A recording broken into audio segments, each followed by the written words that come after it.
The one we've got here today is Snowball. It's one of the large-headed varieties and an extra grade, so one that we really recommend. We've also got some Pittosporum Ralphii and these beautiful Miss Piggy roses. Now, we're particularly featuring the Miss Piggy roses as well as the Gyp today because we have an inside story on Wholesale roses, who are specialists in growing this particular variety. They only grow Miss Piggy and All for Love, and believe it or not, they cut 50,000 roses a day. Can you just imagine how many roses that is? So yeah, we're quite excited today to be using some of Wholesale's roses, and this particular one is Miss Piggy. Absolutely in vogue colour with that beautiful coral tones. It's quite an unusual rose to describe actually, because it has almost an orangey, tangerine almost colour to the centre, peach almost as well, then going into that coral, and there are even hints of pink on the underpetal. So a really good intermediate rose as well if you want a combination, or you've got that monochromatic feel of peaches and pinks and corals. So that's our Miss Piggy. So to use the flowers that I'm using today, your stem count is 1 bunch of the Pittosporum, 4 stems of Gypsophila, 15 stems of the roses, and I have a small piece of ribbon here that I'm just going to bind the handle with, a few pins to secure the handle with, and then my usual tools, which are my scissors. I have a 12mm pot tape here, and I also have some twine, mossing twine, the natural one, just to bind the stems when I've finished putting it together. So keep watching and I hope you enjoy.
So to create a bouquet like this, the one I've created is I would suggest suitable for a bride.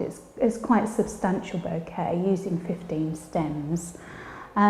Top tips possibly maybe get all your flowers prepared first, strip the stems, get them so that they're ready to put together, and then I would itemise them on your bench in front of you. So you've got each individual variety so that you can then select from each one as and when you require them whilst you're making them up. Size wise, as I said, this I would suggest is suitable for a bride. So I've actually used 15 stems here. You do need to really take into consideration the size of your bride when you're putting a bouquet together. For example, if you have a bride that's sort of 4 foot nothing and a size 0, you don't want to be making a bouquet that's suitable for a 6'2" girl that's a size 30, because bless her heart, she'd be camouflaged. So you kind of have to bear that in mind when you're putting the bouquet together. Obviously they don't all have to be this size. If you've got a smaller bride, or perhaps you want to do a reduced size for bridesmaids, then you can reduce the stem quantities. So for an adult bridesmaid, if I was using 15 for the bride, for the bridesmaid I'd probably go for 9 or 11. If it's a smaller bridesmaid, a flower girl or an infant bridesmaid, then I'd probably suggest 5 or 7 roses. Again, depending on the size, and also the dress has an impact as well. So just bear all of those ideas and all of those elements in mind when you're putting it together. The beautiful thing about a hand-tied bouquet is it can be made up the day before. So you could make it up to the stage of the handle and then pop it into a bucket of water overnight. Then on the actual morning of the wedding, you can then finish the handle off with the decorative finish, such as ribbon, pins, anything sparkly maybe that you want to use. So yeah, that's a really helpful thing to do. One way to get prepared, especially if you're involved with the wedding yourself. Okay, well, I hope you've enjoyed watching us today. Thank you so much for joining us once again,